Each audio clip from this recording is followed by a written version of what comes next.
Welcome back sa part 2 ng ating Baguio 2026 edition. Kung hindi nyo pa napapanood ng part 1, kumain kami sa vintage restaurant para tikman ang kinuday na kilalang local ingredients dito sa Cordillera Region. Pinuntahan din namin ang napakagandang flower farm na Living Gift Nursery dito sa La Trinidad.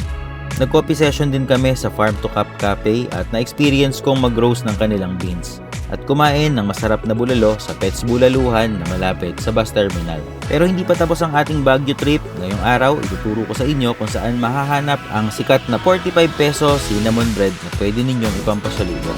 Saan makakabili ng Garcia's Coffee Beans na walang pila. Bibili din tayo sa Victoria Bakery ng cream puff pampasalubong. At titikman din natin ang original binatog na napakatagal na dito sa Baguio. Susubukan din natin yung 25 pesos na burger na laging pinipilahan sa terminal ng jeep. At kakain tayo ng lutong sagada dito mismo sa Baguio. Pero bago tayo sumabak sa galaan, ito ang naging morning view namin sa Mountain Sanctuary sa Irisan kung saan kami nag-overnight. Hi guys, good morning. So ano na ngayon? 6:30 ng umaga. At naghihintay naman tayo ngayon ng sunrise. Napakaganda ng glass wall nila. Kitang-kita yung magiging sunrise.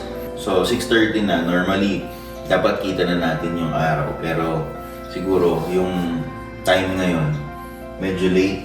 Pero kung mapapansin nyo, nandun na yung pinaka simula ng sunrise. So ito yung magiging view nyo dito sa Breguenas Mountain Sanctuary. Napakaganda ng morning. Kahit pagod kami kagabi, pinilit kong gumising ngayong umaga. Yung ayaw nating palampasin dito sa Baguio. Isa talaga to sa mga kasama sa Baguio experience natin. Kung titignan nyo, parang hindi pa siya ganun kaliwanag. Pero maliwanag na siya.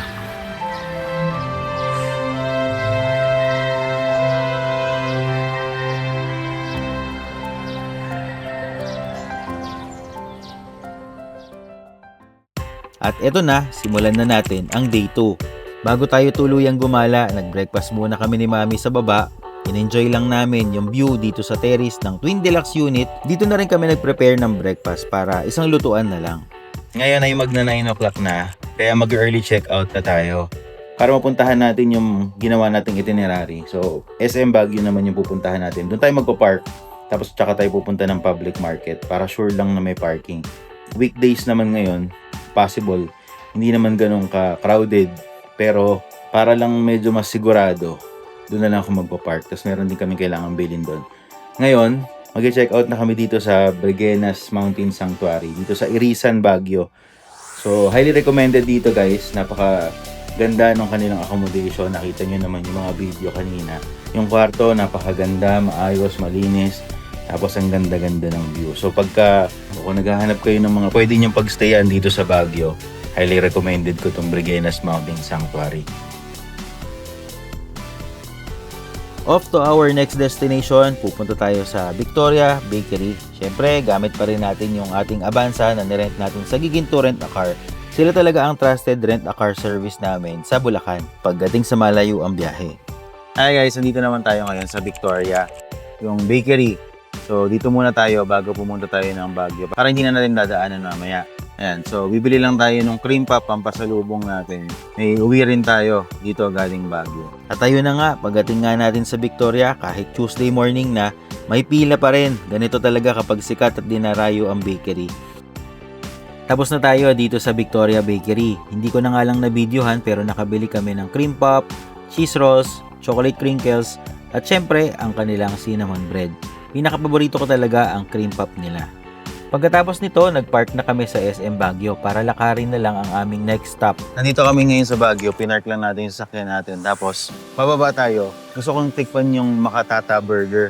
So, smash burger yon na kilala dito sa Baguio. So, nakad tayo, punta tayo din. Una sana ang Makatata Burger. Pero dahil sarado sila, next stop na tayo.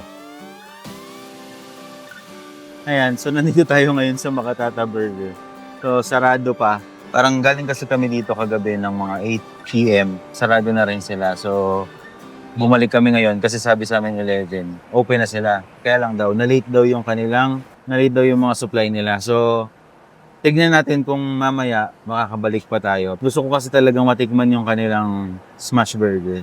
Nandito nga pala to sa tapat ng bus terminal, kagaya nung kinainan natin kagabi sa Pets Bulaluhan. So, katapat na katapat lang talaga sila ng bus terminal. Try natin mamaya. Ito ang tip para sa mga coffee lovers. Kung gusto ninyo ng Garcia Coffee pero ayaw ninyo ng mahabang pila sa palengke, dito kayo pumunta sa branch nila sa Portabaga Mall. Sa Session Road lang to. Halos walang pila rito kaya chill lang ang pagbili. Dahil marami pa akong beans sa bahay, kumuha na lang ako ng drip coffee para may mainom kami habang nasa biyahe. So bumili lang tayo ng drip kasi meron pa naman tayong coffee sa bahay. Pero gusto ko lang talaga ipakita sa inyo na mayroong mas maiksing pila ng Garcia Coffee dito sa Baguio at nandito yun sa Portabaga. Mula naman sa Portabaga Mall, nilakad na lang namin papuntang palengke para sa isang pasalubong idea. Dito sa One Stop Daily Mart, malapit sa tulay sa palengke, mahahanap ang napakamurang cinnamon bread. 45 pesos lang. Isang buong tinapay na yan. Take note guys, kailangan nyo munang magbayad sa counter dahil by batch ang luto nila. Sasabihin nila kung anong oras ninyo pwedeng balikan. Pero trust me, worth it ang paghihintay dahil sa presyo nito, sobrang sulit. Ayan guys, so nandito na tayo sa One Stop Grocery. Pero mamaya pa daw 12:30, 30 minutes pa. So, nagpa-reserve na tayo, nagbayad na tayo dun sa cashier para mamaya pipick upin na lang natin. Ngayon medyo walang pila. Pero alam ko pag weekends, maraming tao dito, maraming pila. So habang naghihintay tayo ng bread, pipila tayo dito sa sikat na Binatog. Habang naghihintay ng aming bread, hindi na namin pinalampas ang sikat na Binatog. Katabi lang yan ng grocery. Mapapansin nyo to kasi mahaba ang pila nito lagi.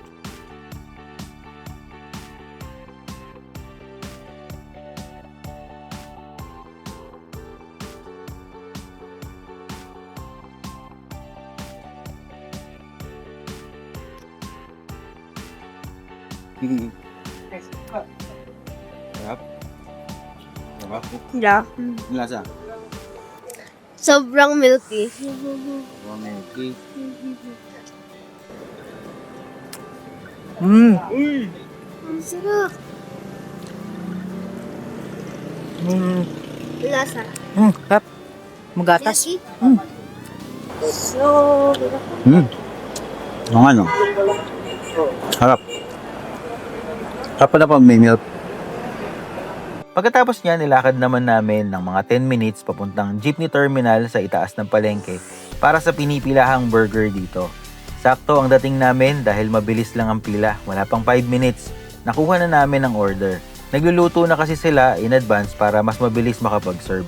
Imagine, 25 pesos lang, double patty na, sa halagang 50 pesos, busog ka na talaga.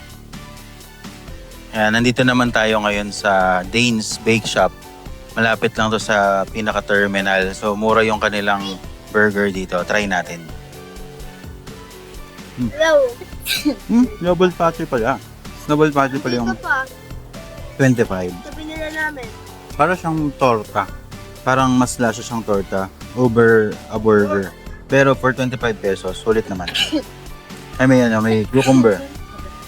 Yung texture ng siomai, parang gano'n. Feeling ko magkaiba lang sila ng timpla kasi nasa kanila rin yung siomai na tigpa 5 pesos. Pero for 25 pesos, ano naman siya?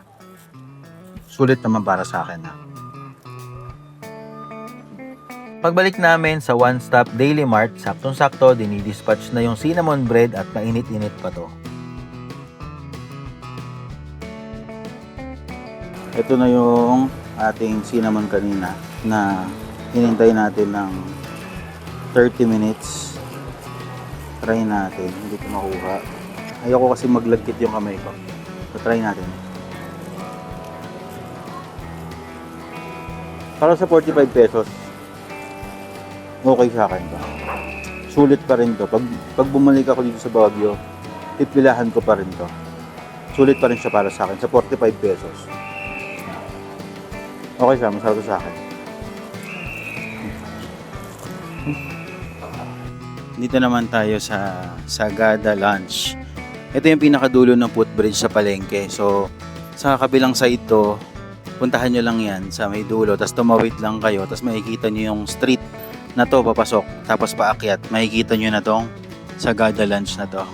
Ang dish nila dito, more on Sagada, food ng Sagada. So meron din silang itik, meron silang pinikpikan, meron silang sungo.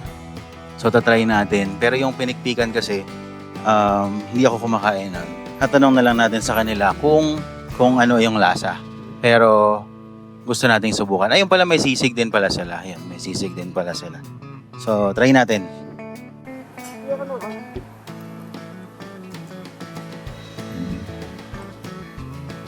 Pork chop, no?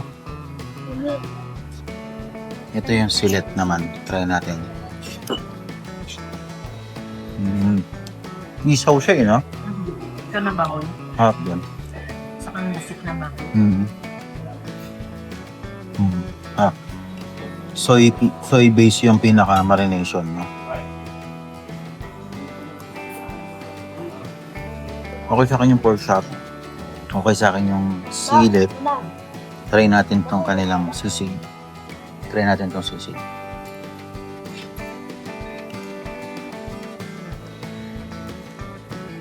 Sakto lang. Eh, more on ano nakuha ka. More on itlog, tsaka sibuyas.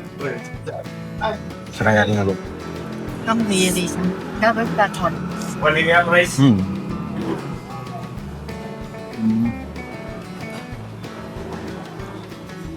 Sakto naman. Para sa 100 pesos. Hindi naman, sa serving marami. Sa lasa sakto lang. Hindi naman siya hindi masarap. Pero walang masyadong flavor. Yeah. Kaya ito. Black beans naman yung ginamit. Paano hash? Black beans lang siya.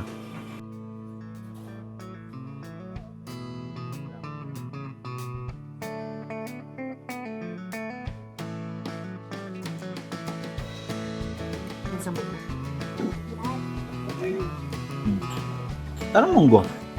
Literal, no? Yun na yun, munggong-munggo siya. Tapos meron din siyang dahon ng ampalaya, no? Na parang munggo. Tapos may konting luya. Ay, siyang ano? Laba. Okay naman. Okay naman to. Okay din to. Try natin.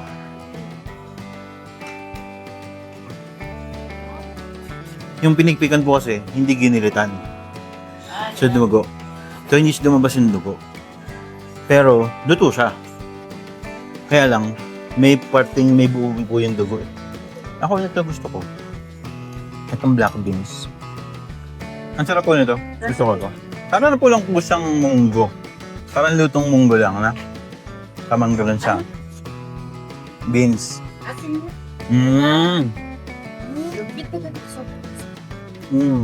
Parang para siya bilis na. Ganun po ba talaga yung... Pag fresh na. Pag-ibig lang sa alas. Yung mga yan po, Sagada, ano talaga po siya? Ganun po ba ang konsepto ng Sagada? Pagkain? Ganun ba siya? Pati po yung mga ganito talagang sa Sagada. Ganyan ba ang luto? Namin na.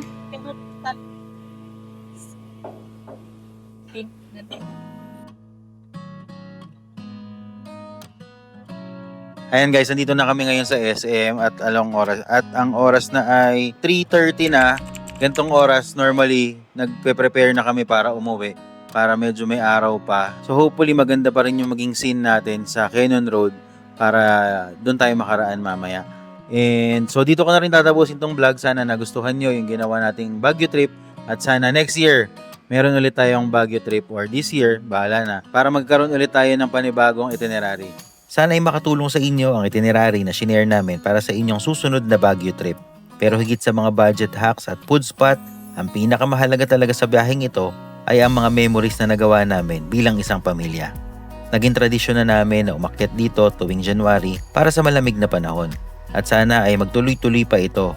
Gusto kong lumaki ang aming mga anak na baon ang magagandang alaala gaya nito. Ito rin ang gusto kong i-share sa inyo. Hindi naman talaga mahalaga kung gaano kamahal at kaganda ang lugar na pupuntahan ninyo. Ang tunay na mahalaga ay yung saya at samahan ninyo bilang pamilya. Maraming salamat sa patuloy na pagsuporta sa aming channel at sa pagsama sa aming munting adventure. Hanggang sa muling travel video natin, ingat kayo palagi. Bye!